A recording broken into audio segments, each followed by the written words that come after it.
Hello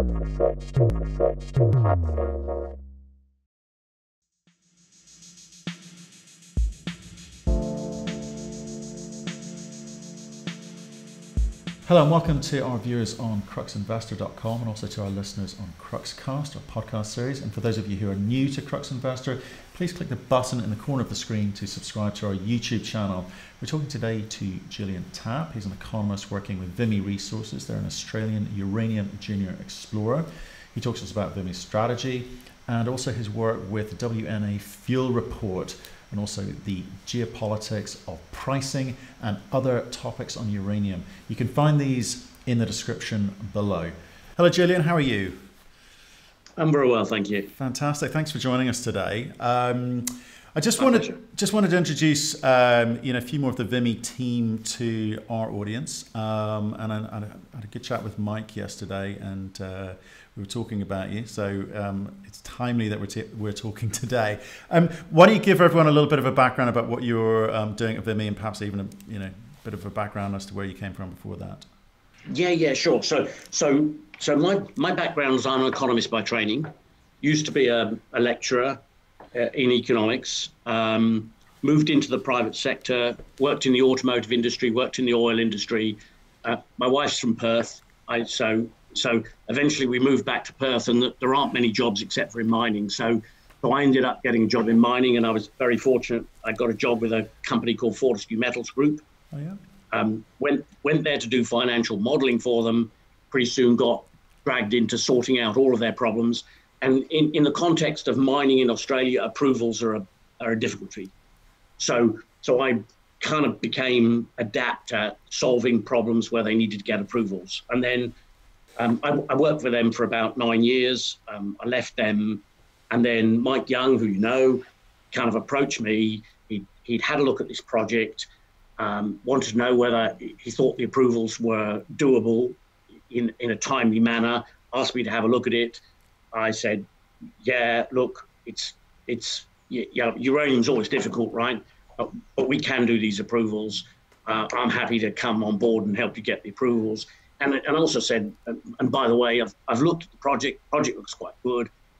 I'm not entirely sure what they think they're doing, because they've actually got a mineable deposit and they're out exploring, trying to make it bigger. But if you want to bring something into production, the way you get it into production is to actually advance it, not make it bigger and bigger and bigger, because it's no closer to production, right? And the reason why Vimy's not worth much money, or EMA as it was then called, is because it's so far from production that people can't see it getting there. So if you want to get this project up, what you need to do is push forward with what you've got, not keep looking for more and more product. So both of us came on board. And look, and even that far out, we knew that fairly soon we knew that there was likely to be a change of government at the next election, and we knew that the new government would likely prohibit any further uranium mining. And in fact, we had some discussions with the then opposition to say, look, we need to know what your policy is. And they basically said, look, if you get your approvals, we'll let you go ahead. So we got them. We got the approvals in just in time. Well, that's fascinating to me, because if there's a few, I want to come back to the approvals process, because if I look at the Australian politics in relation to nuclear energy since 1971, and the various changes of governments, because I think Australia does change its government quite regularly, from one party to another. There's been the governments which federally have made decisions, I guess, to win votes. That's the nature of politics. And there are others who have put it down at the state level, made the decision making at the state level to kind of push that problem away, I guess. But the nuclear industry has never really kind of known where it stood. You've had the three company legislation, the three mine policy, mine policy, sorry, and then it's sort of opened. I mean, obviously one of those mines closed down, so they had to open that up again. It's a very kind of confusing environment in which to operate. So it would seem to me as an outsider. So how have you, having come in from Fortescue, which is iron ore, how have you gone about the process of understanding the nuclear environment in Australia to be able to affect approvals? Let's distinguish between the state and federal. Please. Right? Yeah. So at the federal level, that was where the 3 mine policy sat. That was introduced by the Hawke government. And look, you've got to understand that the tenor of the times, kind of Cold War wasn't over then. Mining was associated with nuclear weapons in a way that made it very easy to get a ban up. And then that ban stayed in place basically until the Howard government came to power at a federal level. Right? So the question then is, so is there a risk that federally it would go back under a Labour government? No, I don't think so. And the reason is, for a long time, there were people like Martin Ferguson, who I had quite a lot of dealings with for iron ore, who viewed uranium as something that Australia should be doing. He was resources minister in the Labour government, right? But the icing on the cake was when I think it was the Rudd-Gillard government, collectively between them, authorised the export of uranium to India, who was not a signatory of the Non-Proliferation Treaty, for the reason that they developed their own. Now, once Labour had done that, it was almost impossible. These were left-wing. They're not the right-wing Labour people. They were the left-wing Labour people who wanted to improve relations with India and who were prepared to say, yes, we'll export uranium to India. There's kind of, I don't think there's, within reason, there's no way back from that federally. Completely different at the state level. The problem is for the states, and look, at a federal level, obviously it's easy to ban uranium mining because the feds control the export. So if they don't want you to mine it, all they've got to do is say you can't export it, and it's a ministerial signature and it's over, right? But mining's always controlled at the state level. So each of the states have their own policy, and you've got this bizarre thing. I think you can explore in Queensland, but you can't produce. It's like, and now in West Australia, when the Labor government came in, they said, we said we'd let the 4 mines through, so we've let them through, but nobody else is coming through for the time being. And the way they've done that is effectively to say, we won't grant a mining lease with permission to mine for uranium on it. That's our policy. So now everybody knows, you can't get a uranium mine up. They're entitled to sign a permit saying you can't get uranium from this, and that's the end of the story for now, right? So do I think it'll last in WA forever? No. I think once, when the uranium market recovers and Mulga Rock gets up, there'll be a certain amount of, is this actually sensible? Remembering that the current Labor government at the state level got up on the promise of jobs. And I think that's absolutely crucial to understand why they support something like Vimy to the extent they do, because of the belief that it'll create jobs. Right, but was that what you were majoring on? You've managed the approvals process for Vimy. You've looked at, I guess, a lot of historical examples, but what were the challenges you faced in terms of getting the approval process through? To be fair, we got the approvals under the previous government, which supported uranium mining. So the coalition government supported uranium mining and understood a need to get the approvals through before the election. I wouldn't say I'd be completely clear, they did not hurry our approvals. You don't hurry approvals because if you're seen to have done something that is regarded as hurrying it through, there's a risk that it becomes then legally challengeable. So they did them actually it took them quite a long time to do them, but that was because they were going around and dotting the I's and crossing the T's to make sure that when the approvals were given, they were not subject to challenge. So, and it's just, so one of my areas of expertise is actually reading through the regulations and understanding what you can and can't do. And it's funny, it's not what people think it is. It's not about kind of beating up the environmental regulators to make them do what you want. It's going to them, hey guys, what are your concerns? Let me help you. Give me the permission that I need, right? Tell me what I can do to help you. That's much more effective than going in with a stick and saying, I demand this now, right? So it's learning how to work with them. And that may sound odd and it may sound straightforward to you, but you'd be surprised how many people think the way you get your approvals is to, find some politician to beat up the environmentalists in the departments so they give you what you want. And that doesn't work. But what does work is going in and saying, okay, so you're concerned about this plant or that animal or the radiation from here. Here's the evidence that there's not going to be a problem. Now, if that doesn't satisfy you, tell me what I need to do to satisfy you. And it's quite a long process, but, you know, we had time, we worked through it all.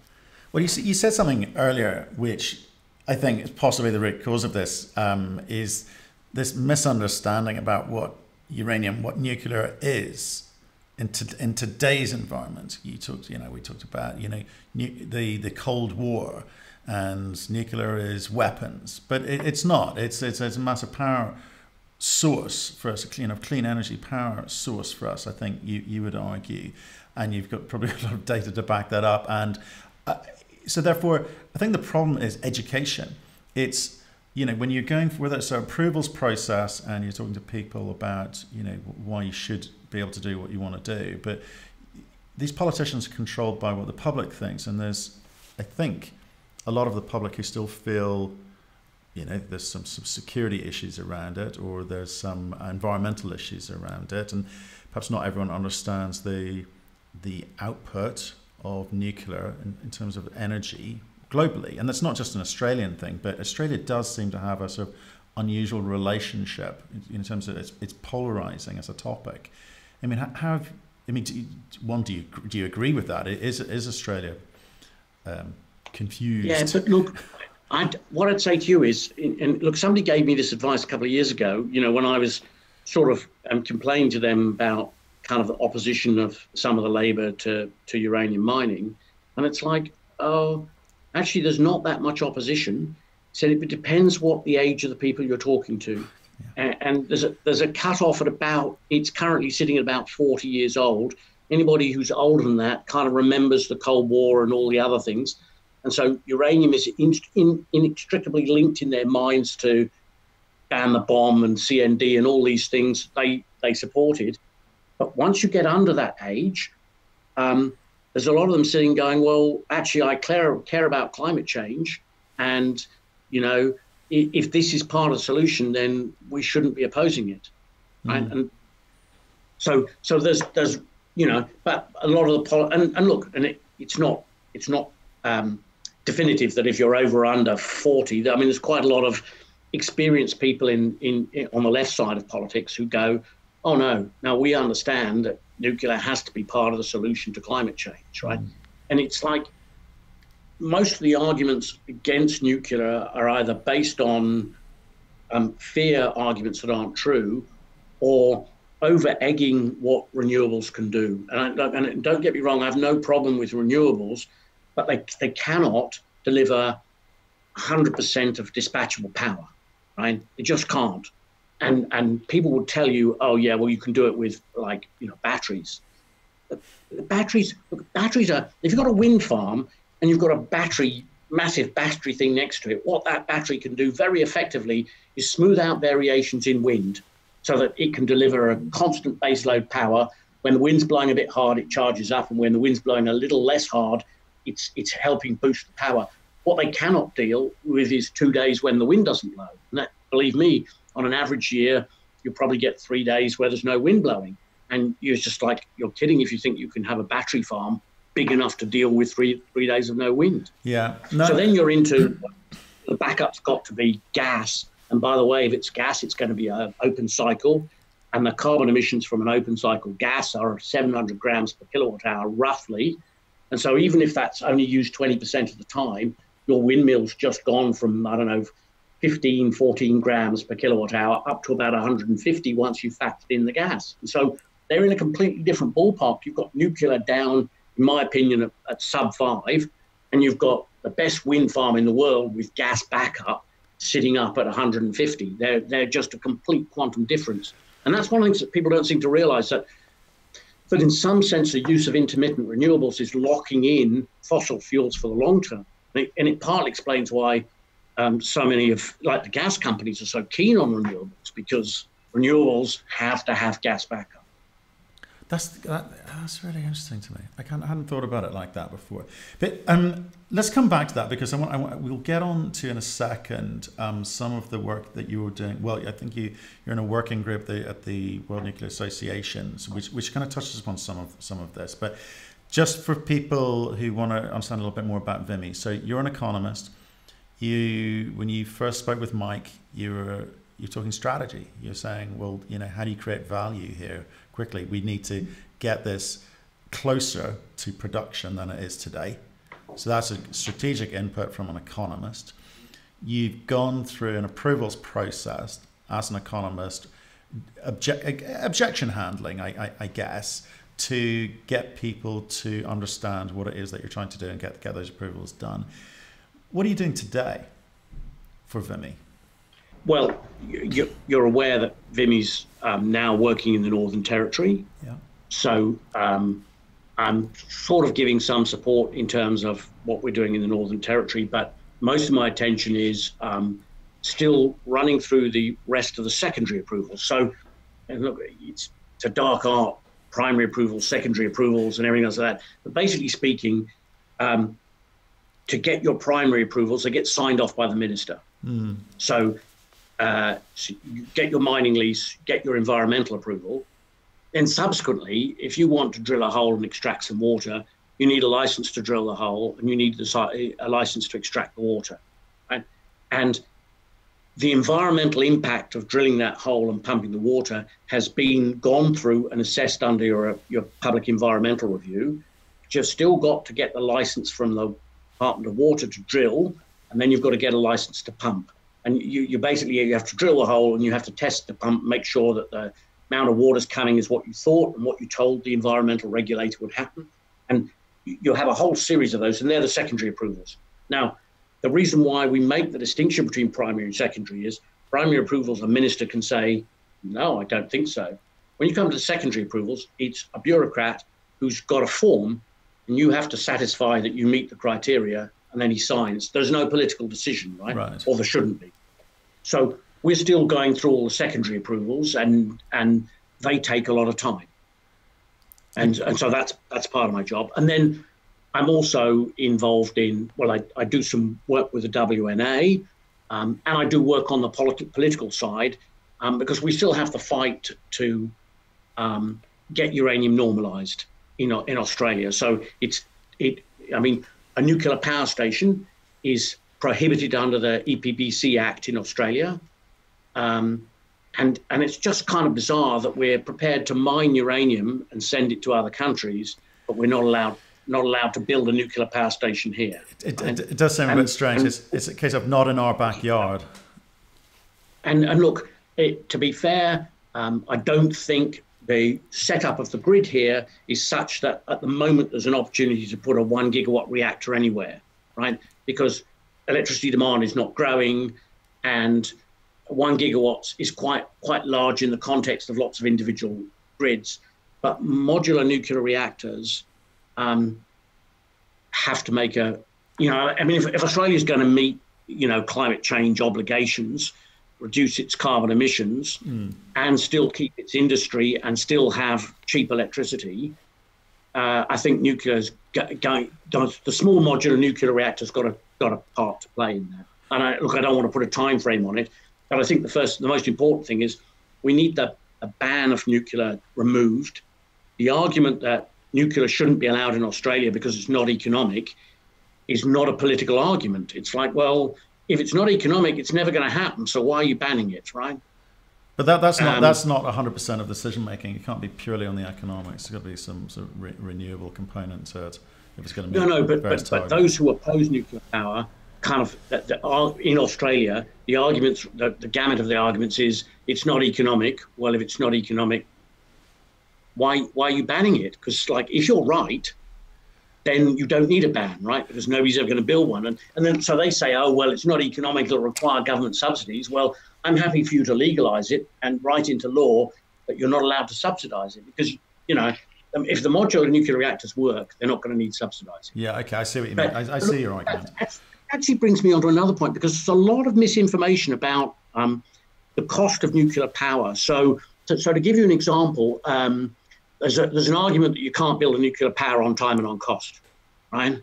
Okay. And that is true in the US context, and it's true in particularly for modern reactors that have just been built in Europe, right? The ones in Finland, the ones in France. But if you put your global hat on and look at, let's say, the Japanese build program, when the Japanese started building nuclear reactors in the 70s, it took them 5 years from first pour to commercial operation. That was same in the 70s, same in the 80s, same in the 90s, and the last reactors to be built there before their current problems with Fukushima, 5 years, right? No increase in the length of time, right? Look at Korea, same story. From when they first started building them to when they finished building them, right through, it took roughly 5 years to build a reactor. It's only in the US where it went from, believe it or not, the first Gen 1 reactors took less than 5 years. They were about an average of 4.5 years. To when they finally stopped starting any new ones, they were those last ones that were built, kind of the last one was started in 1978 or whenever it was, took 12 years. And actually, if you want to know why, you can actually see a rise in environmental activism and changes in the regulations that took place while they were constructing them that meant they had to retrofit them. And if you know anything about building, if you change the design halfway through the program, you're doomed, right? Basically. Yeah. No, so I don't believe this thesis. And also, if you look at the UAE, so the Koreans built 4 reactors in the UAE. And look, people forget that is actually a difficult, hostile environment to do construction in. I mean, it's incredibly hot. Remember, you're setting concrete and a whole lot of things that are quite difficult to do in that environment without a decent water supply because it's in the middle of nowhere, right? And without a easy trained workforce. So they built those roughly on time and on budget. They've had some commissioning problems, primarily because, as I understand it, the UAE wanted to run them themselves and yet hadn't trained up the workforce necessary to take it over. And now I think they've solved that by giving a contract back to the Koreans to run them for the first 5 years. Right. At a reasonable cost and on time. It can be done. And the same thing is true in China, by the way. The only time you'll see an increase in the length of time it took the Chinese to build a reactor was just after Fukushima, because they suspended work on them for 18 months and then they had the debacle with the AP1000 where an American component failed halfway through the construction process. But again, this notion that it takes a long time to build one, Japan, Korea, China, roughly 5 years between pour and commercial operation. I mean, that's certainly an interesting topic, an interesting debate, and I guess you can back it up with numbers. But it just seems to me that there's a lot of people with vested interests who do like this misinformation around the marketplace because it is very fragmented in terms of the way people perceive nuclear and therefore uranium by association, and which kind of leads us on to your role at the WNA. I know you're in a working group there. Do you want to tell us a little bit about what the working group is doing, not necessarily the detail? Yeah. So basically, the WNA produced a fuel report every 2 years. Right. And no sooner has one been published than you start work on the next one. Yeah. It's pretty, at least for demand, it's a bottom-up model. So you have a list of every country that's got reactors, what you think the life of those reactors are, and then mechanisms to calculate the amount of uranium that each reactor requires. Yeah. So it's literally a bottom-up process, and you build up the demand for uranium, and it wouldn't come as any surprise to you that it's pretty stable output, because you know what, and it's not difficult to forecast, because if you've got a reactor, you know roughly how long it's going to run for. And by the way, if you've got a reactor and you know what its capacity is, you know roughly how much uranium it needs. Then the variance comes on retirements and on new builds, right? And so it's funny, there's this misunderstanding that, and it's quite prevalent, that reactors run to the end of their license. And so I'll come back to this, but you see it everywhere. Almost every study looking into the cost of nuclear assumes that the nuclear reactor has a lifetime of 40 years. So they all run with 40 years in their model. And so there tends to be a default, when it gets to the end of its license, it's the end of its life. Well, every US reactor that hasn't closed down for economic reasons has had its lifetime extended to 60 years, and now they're extending them to 80 years. And the misunderstanding was that when they gave the license out initially, it wasn't their estimate of the life of the plant. It was, this is how long we're going to license you for. That the nuclear operators said, we need a license of at least 40 years to recover the upfront capital costs. So we want a license for 40 years. Similar thing in France. So what happens in France is the reactor has a certain length of lifetime, and every 10 years, the French say, shut your reactor down, inspect it. If it's safe, you can run it for another 10 years. Yeah. And yet in all these countries, people who are doing forecasts go, oh, well, let's assume the reactor runs to the end of its lifetime. Well, its license lifetime. And it's like, well, no, that's not the way they work. And even, I mean, the odd thing is even if a reactor is actually only breaking even, doesn't mean to say you won't keep running it as long as you can, because you incur a cost when you close it down, and you'd like to postpone that cost for as long as possible. Right? So even reactors that, I mean, you have to be losing quite a lot of money before you'll take the decision to close the reactor on economic grounds. Absolutely, with remediation, etc., and also the capital cost of building a new one, it does make it prohibitive sometimes. So when we do the forecast in the WNA, you have a variety of views of how long these reactors are going to last for. And you have a working group, and there are people from the nuclear utilities, and there are miners and a whole lot of people involved in coming to a discussion about that. And they tend to rely on whatever official government policy is. So, in my opinion, the forecasts in terms of the lifetime of reactors are very conservative. And I keep saying, and in discussion, and it's a consensus process, I say, well, yes, but they're actually not. If you look at the way the licensing works, they're not going to have to close this reactor unless it's unsafe. That's what the license is about. So are you telling me that when they do the inspection at the end of 40 years, the regulator's going to say it's unsafe? Because unless you think that, then they won't close after 40 years. They'll keep extending the lifetime. And it's the same everywhere you look. So tell me about that process, because if it's by consensus, okay, so not everyone on the team has to agree with the assumptions or the figures, quite frankly, but there's great store put on, especially this year, on the fuel report, because people need it to be positive. They need it to reinforce the narrative, which may change the way that the US government behaves, the way that utilities behave, because there's this very large gap in needs versus supply-demand gap, and I think people are seeing this as a huge catalyst. I mean, do you think it's going to deliver that for people? Do I think when the fuel report comes out, it will be a kind of catalyst to change the view of the market? No,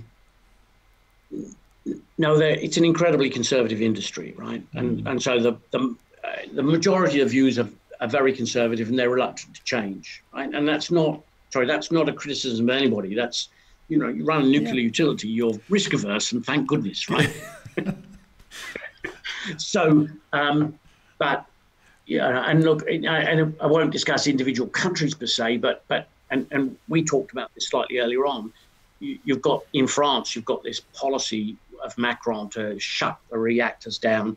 When he came to power, he inherited Hollande's policy, which was to reduce nuclear to 50% by 2025. And look, I've got to say, actually, I think it's a misrepresentation indeed of what Hollande said, because Hollande made that promise, or purported promise, when the view of electricity demand was that it was going to continue to grow in France. So the promise was, hey, we're going to grow renewables, and eventually nuclear will be down to 50% because we've grown the generation capacity so much. It wasn't that we're going to shut nuclear power plants and get the number down to 50, because that's nonsensical if you're worried about carbon emissions, right? Because there's no benefit to shutting an already constructed nuclear plant, right? Because it's incurred a lot of its carbon emission costs, right? Yeah. So, but that got morphed into, no, you promised to go to 50%. And then in the run-up to Macron being elected, he basically got confronted into agreeing that he would adhere to the existing policy. And then as soon as he got into power, it's like, oh, well, look, I'm not going to do this if it's going to increase carbon emissions. So he's now kicked it down, the decision down to 2035. In my opinion, that's a political fudge, because he knows, and if you read the text of what he says, he's quite clearly said, I'm not closing any of them unless it's going to help reduce carbon emissions, which in my opinion is tantamount to him saying, actually, guys, I'm not going to close any of them. Yeah, because absolutely. In places like Germany, it's an absolute disaster for reducing your emissions if you want to close nuclear power plants. I buy that. Well, I guess the thing that interests me in terms of the way that the WNA puts these reports together, if it's consensus based, work group based, and they're using quite conservative assumptions, is the way that politics can interfere with economics. Because you as an economist, you look at numbers and you interpret them because you're basing it on fact. With politics, it's a bit grey in places. So how do you, or how does the WNA put out a meaningful report other than purely indicative numbers? Well, so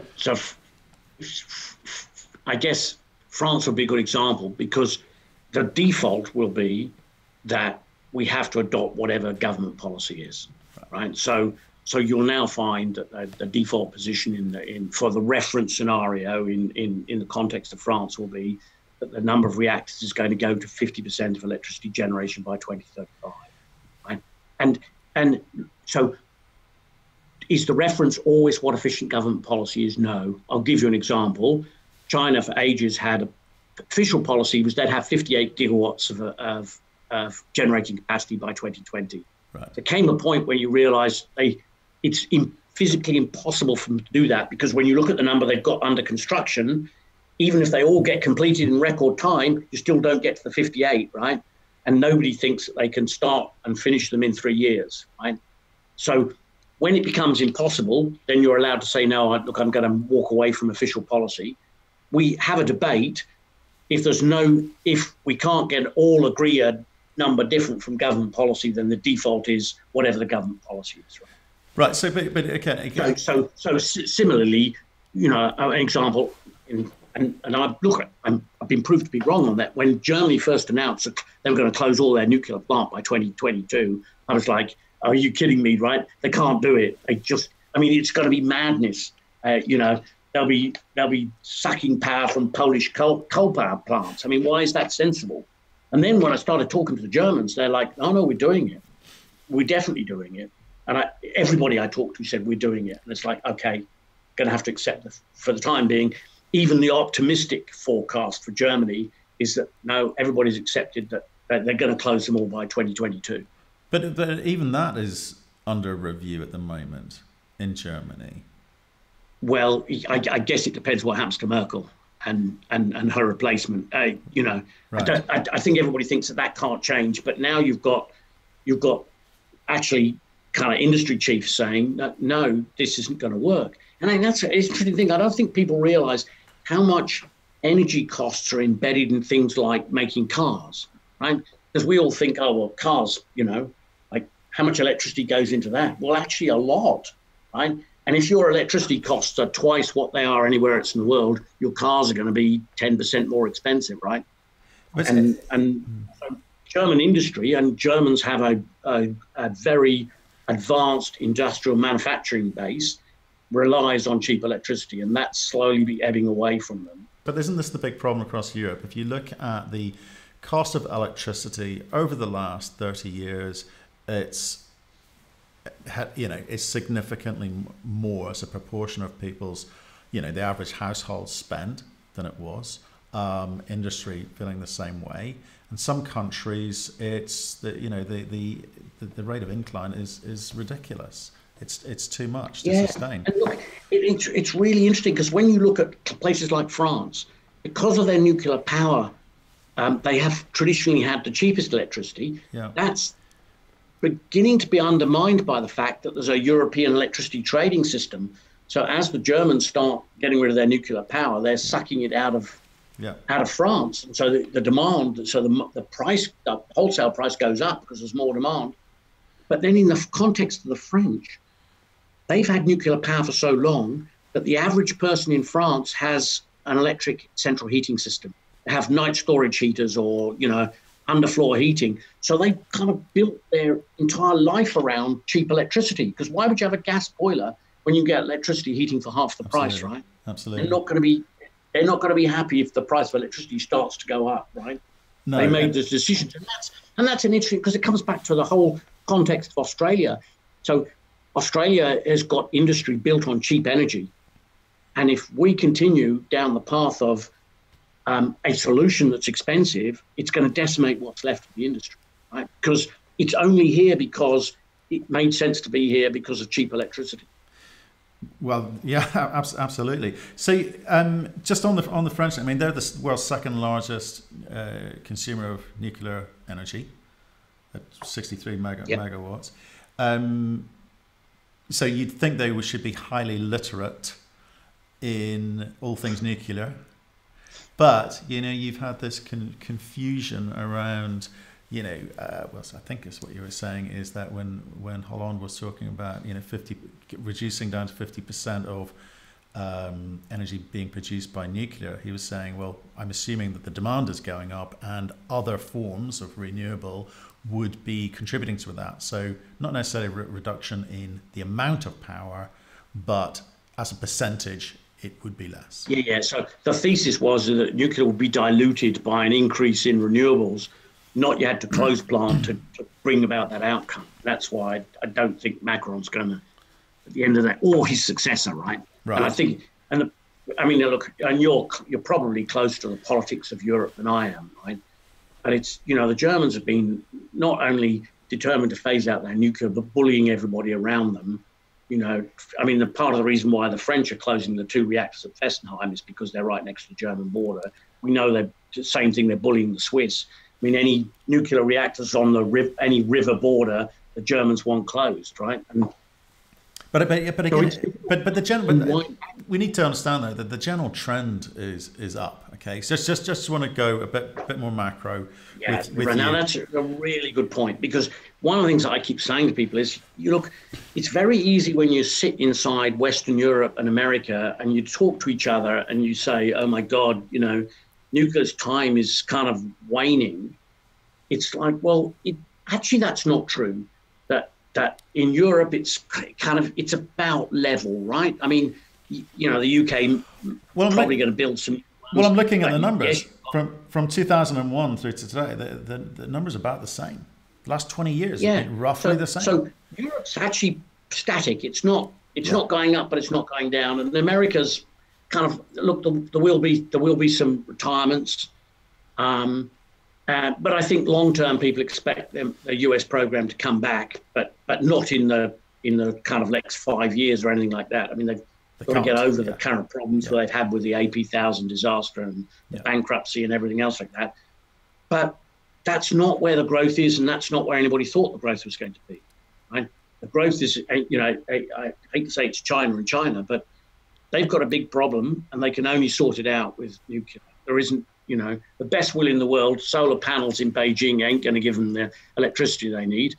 And the place where it's windy is up north and the power consumption is all in the south. And it doesn't make any sense to sit windmills up north and then put in 2,000 kilometers of grid to take it to where the power is. Yeah.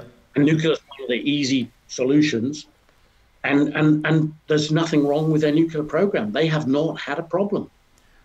So nuclear, and if you look at it, nuclear power plants in China get 7 cents per kilowatt hour when they deliver into the grid. Mm-hmm. And they, roughly speaking, it appears to cost them about 5 cents per kilowatt hour on a fully costed basis, capital cost recovery and everything else. So nuclear power plants make money in today's market in China. Right. So it's just a question of getting around to it, and they just will keep building them.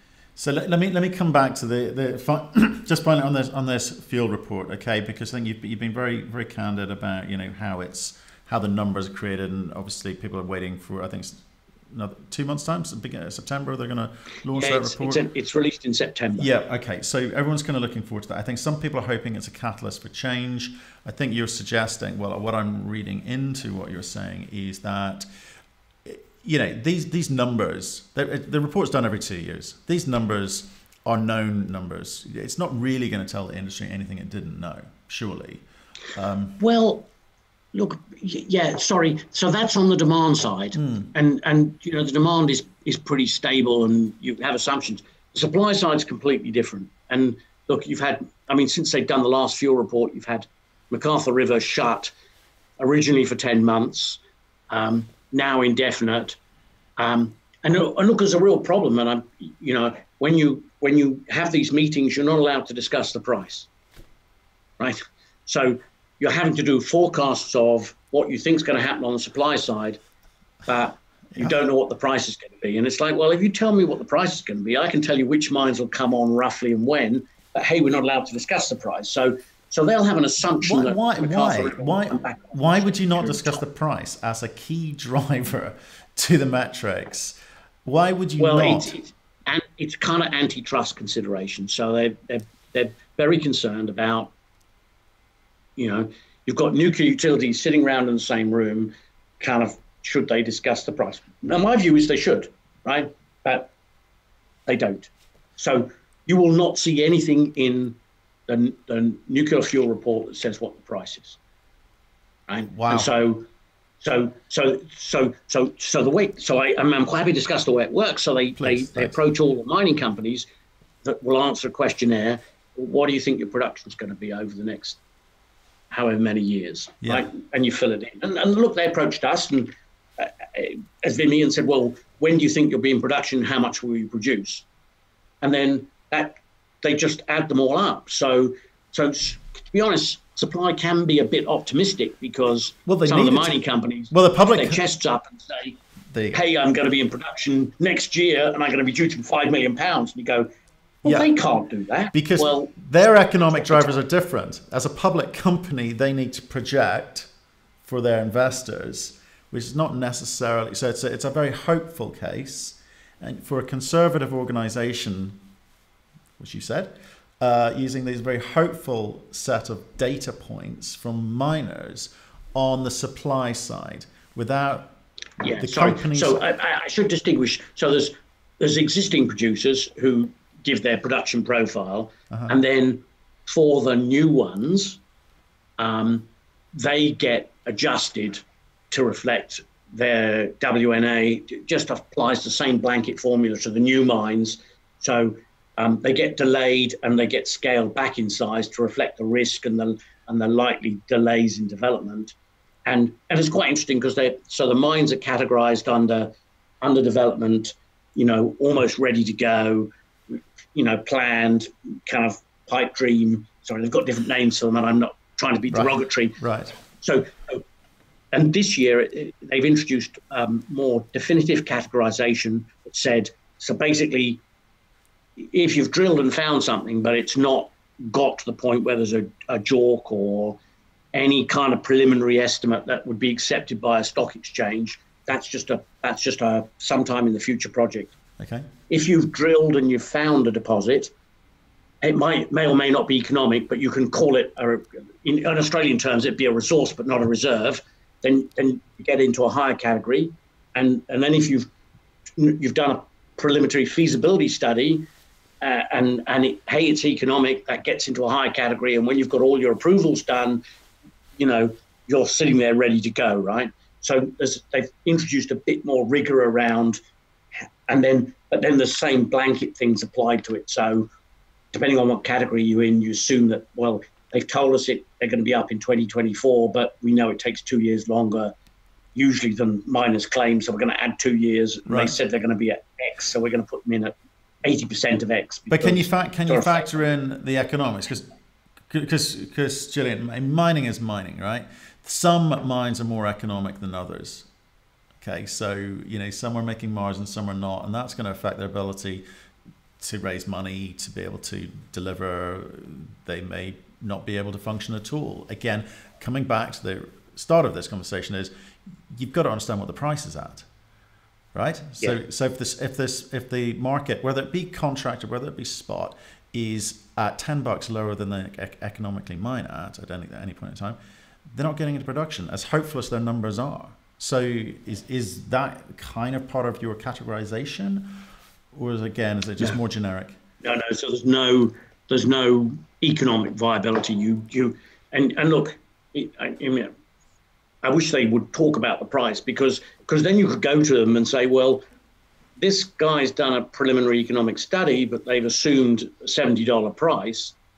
And so, yes, they're telling you they'll be in production in 2024, but that's contingent on the price getting to $70 by 2022. Otherwise, they won't push the button, right? Yeah. And they're not allowed to make that decision and say, well, guess what? I don't think it's going to get to $70, at least in nominal terms, until 2030. So I'm going to push you out to then. They just don't do that. Okay. So I would say to you that the supply side can be a bit optimistic to the extent that it relies on this process, but they do their best to try and trim it back, right?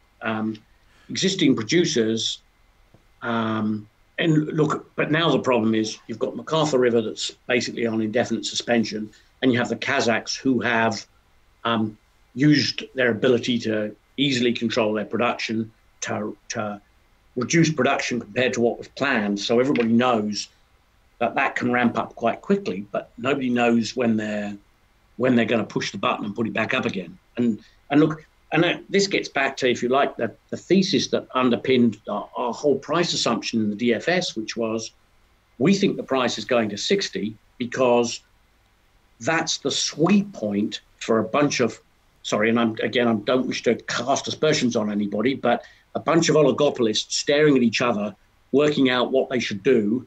And once you've cut production and the price goes up, you do not just turn the supply back on again, because the price will drop again, right? Yeah. So you will let the price go up and you'll stare at each other. And then at some point, the price will get to a level where you go, oh my God, all these people are going to come into production. And so I think if you're a rational, I think Fraser-Nash equilibrium strikes me from my economics days, right? Yeah. You'll say, no, when the price gets to 60, I'm going to turn it on, because what I do not want is some mega project in some African country to get started with £10 million of production. And then once they've started, they're coming, right? Particularly if it's Chinese, they'll never turn the taps off again, right? So we're doomed. So rationally, they want to manage the price. They want the price to be as high as possible, because all the time they've got the supply turned down and the price going up. They'd rather the price kept going up, right? Because you make much more money that way than you do by increasing your production. But there comes a point where you go, I don't want these other guys coming into the market. Well, so we think our estimate was about $60. They'll say, okay, we've had a lot of upside now, and if we let this go any further, so it's time to turn the taps on. The interesting thing is, my assessment would be, and I can't tell you exactly when that would be, but demand out of China is going to grow, and other countries. And I think the Middle East is a bit of a, silently developing. Nobody's really noticing it. I think the Saudis will have a big program. Egypt's building some with Russian help. There are some reactors being built in Turkey. You kind of think that actually the rest of the Middle East will go, well, hang on a minute, this is a good idea and we can have them, so we're going to have them as well. And so there'll be a sort of trigger effect after Egypt gets it and Turkey's got them. Well, this comes back to all this. And Kuwait and others, they'll all start saying, well, hang on a minute, it makes sense to have a nuclear reactor on our land and free up the oil or gas that we're burning for export, right? And hey, we can afford it. Yeah, well, they can definitely afford it. So I think that's an area to watch. But again, it's probably not in the next 5 years, right? I mean, the Saudis I think the Saudis will conduct a program, and they'll try to begin with, just to make sure they're not making a big mistake. I mean, their program is for 16 reactors or something. They'd be mad to let a contract for 16, right? You want to let a contract for 2, make sure the guys are doing the job properly, and then let the rest. Yeah. So it's coming, but. It's coming for sure. And I think that's a conversation for another day. There's a whole geopolitical component to this, because I love what you're saying about in terms of price control. You don't want to go back to, pre-Fukushima days when you had 500 entrants, so 500 companies in the marketplace. You're all competing and all going to be the next great big thing. But, mining doesn't work like that. I'd love to talk about that. I'd also love to talk about the influencers in the marketplace, not just the big companies, Cameco and Kazatomprom, but the way that Russia and China are going about doing programs in the Middle East, and how the US feels about this. And Belt and Road. I don't think a subject beyond this, right? Yeah. I don't think people realize how much the Chinese are going to rely on nuclear as part of their armament, sorry to use the word, in terms of exporting Chinese, trade routes, and they're doing it in Pakistan, right? And that's so for example, I think probably the first reactor in sub-Saharan Africa will be in Kenya. Why? Because that's one of the endpoints of the Chinese Belt and Road Initiative. So well, they've got a lot. There's a lot going on in Kenya. Reactors, yeah, they have to import them, right? And China's prepared to do that, and probably on subsidized terms for the benefits it gives them.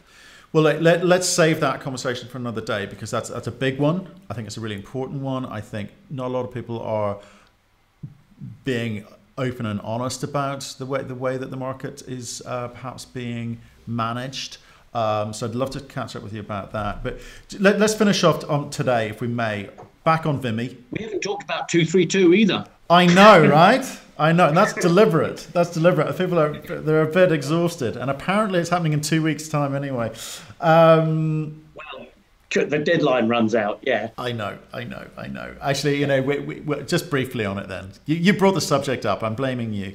That people are talking about this 180-day extension as a possibility of coming in. And so I would say to you, if you actually look at what happened with the auto, effectively, my understanding of it, and it's quite technical, that Trump made a decision but has postponed implementing it. Yeah. Right. So what he said is, hey, I'm going to impose tariffs, but I'm going to give you 180 days to negotiate to see if you can come up with a better solution.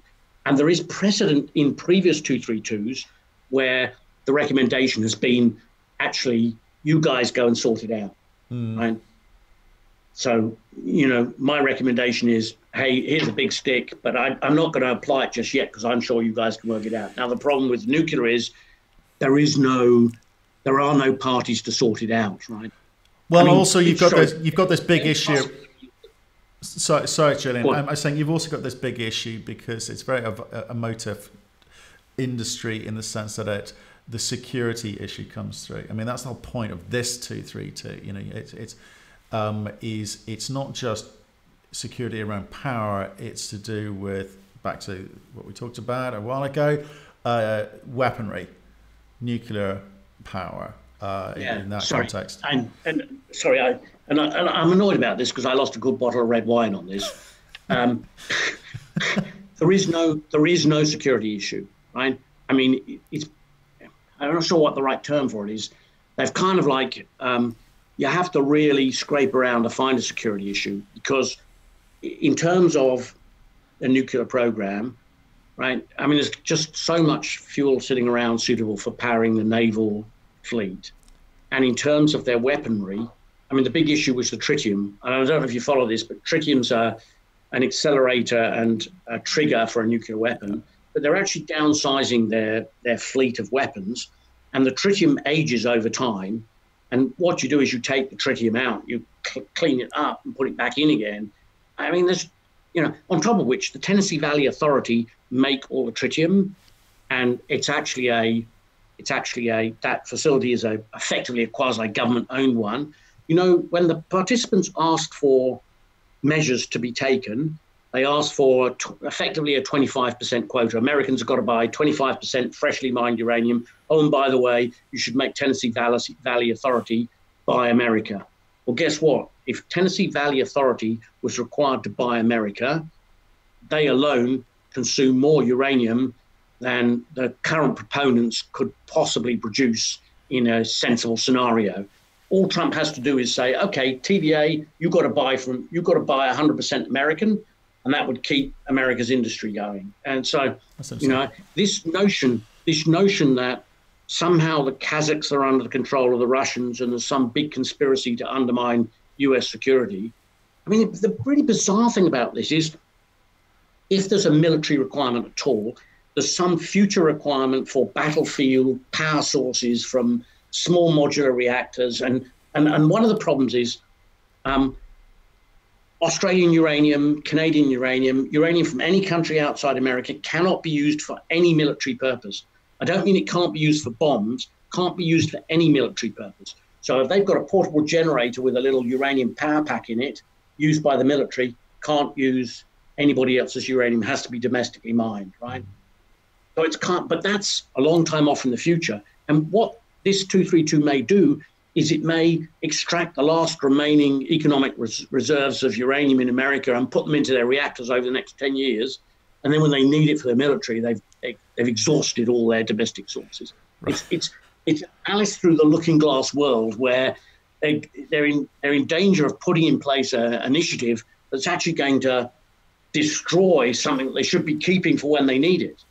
Well, there's kind of, again, we should come back to this another day because we've got on some really interesting areas here, quite contentious, because with this, I think everyone in the States is very, very sure this is a security issue, whether it be fund managers or companies themselves, and everyone outside the States has a different view. But let's come back to that another day. But you've made a couple of interesting points there, which I hadn't thought of before, so I thank you for that. Let's come back to Vimy though. Finish off on Vimy. So you are still working with Vimy in terms of the approval process. Junior companies do obviously, well, junior companies which are not yet in production, and obviously uranium is a very special case because not very many people are at the moment. They will have their problems in terms of around financing. It's not an area I necessarily want to discuss with you around financing, but do you think that, and I'm coming back to your original proposition with Mike in the early days saying you need to get this thing as near to production as possible. Do you think that they have done what you and Mike talked about that all those years ago to put themselves in a position to be able to be a meaningful uranium producer? Yeah. So we are. We don't have the secondary approvals. That's bureaucratic in time. And the market hasn't yet recovered. And we would expect, well, I'm very sure that we will get them all before the end, let's say the end of this year, all the secondary approvals. And look, so to give you an example, to get some idea of, you know, that it may sound odd to you, but the failure of a tailings facility in Brazil, which has seen the iron ore market get decimated, supercharged by the lack of supply out of Brazil, that's rippled through any mining operation that's got a tailings facility. And so Vimy, so we're getting now, we got, 20 more questions than you'd have expected about our tailings facility. How's this an in-pit tailings facility, right? Yeah. And it's like, well, no, it can't fail. It can't go anywhere. I mean, it's like, these tailings facilities are built in valleys where they put a 10-meter earth wall across the valley, and if it builds up behind too much, the whole thing slides. Ours can't go anywhere. You get questions, well, what happens if there's an earthquake? Well, I don't care. The worst that can happen is the sides fall in, right? It still doesn't go anywhere. It's on flat ground. And there's no population within 100 kilometers, right? So I know you've seen like BHP and Rio putting out, could the failure have potentially catastrophic consequences? Yes, of course it could. Any tailings facility, anywhere in the world, if it fails, ours couldn't, right? Because you cannot come up with a scenario short of an asteroid smashing into it where tailings could get distributed, right? But nevertheless, we're still having to go through proving, in great detail that our tailings can't go anywhere. And that's the sort of thing we're up against. Look, there are people who don't like uranium mining, but at the end of the day, we've passed the political test, and it's just a case of working through the bureaucratic approvals. And sure, they can delay you, but they can't delay you forever, right? And we just keep working away at them. And look, and we have some political support. The problem is that right now they look at the uranium market and go, whoa, so you said you needed $50 a pound, and the market's at 25, and it's like, and it's like when you try and explain the difference between the spot and the contract, and contracts higher than spot, and look at the volatility, and like nobody believes you until the market goes, and then they'll be, oh my God, yeah, you were right. Well, too late. So we're working hard to say to them, no, look, don't you worry about that. We can see we will be in production by 2022. Right. So lots of people will sign up to the price being high enough to energize us into production. So please stop triaging me on the basis that you don't think I need the approvals right now, because I do. You know, and that's the discussion we're having with them. And so, and we're making progress. So when is the market going to go? Look, I would say to you, when the 232 result comes out, there'll be a bounce, but we're far enough away from the $30 threshold for it not necessarily bounce through that. And then, and look, you know, you're going to say to me, why $30, right? And I wish I had an answer for you. The only answer I can give you is talk to the traders and the brokers and they all believe it, right? So I don't know where it came from, but there's this accepted mentality that there's a threshold at 30. As soon as it goes through that threshold at 30, they'll all go, oh, it's gone through the threshold. They'll start moving, right? So the fact that they think there's a threshold at 30 has become a self-fulfilling prophecy. My concern will be when the 2-3 decision comes out, there'll be a jump in price. It's, you know, under 25 at the moment. It could conceivably go up $2.50, $3 in a space of a very short period of time, drift up slightly, and then everybody go, oh, well, it's still got to go through the $30 barrier. But the other sleeping giant is Cameco's shut their mine. They're having to buy. They're not picking up the material. Something's got to give. And I think the pressure will gradually start to wind up.